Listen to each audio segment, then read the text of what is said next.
sakit ng ulo ko. Oh, ba't yung nilalagay mo sa ulo mo? Malamig, para ano, di, nakita ko kasi sa TikTok. Pag masakit daw ulo, ibig sabihin may init, so pinakalamig ko lang. Ay, ganun ba yun? But wait, not everything we see on TikTok is true, especially on health tips.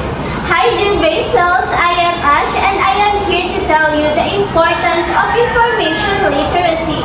Well, information literacy is very important because it helps us check if the sources is reliable.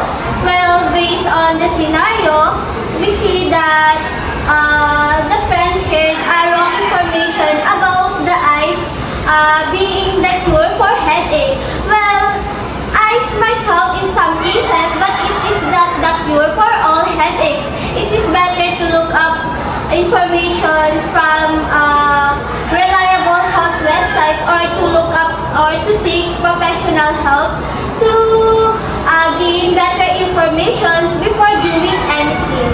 That's it.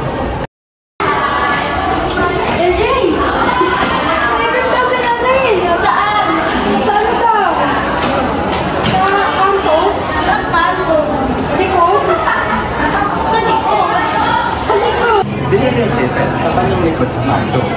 Narinig natin ito at iisipin natin ito. Ano sabihin ito? Binarin ba siya sa likod? O binarin ba siya sa likod ng kanto? Media literacy is about thinking critically, not just believing or sharing your gut. That's how media literacy works. Di lahat na narinig gets agad. Hindi ko masaksak. Hindi ko matin. Hindi yan. Wala ako namang keyboard eh. Hello there, brain cells. I am Sean. So for the scenario that you watch is all about technology literacy.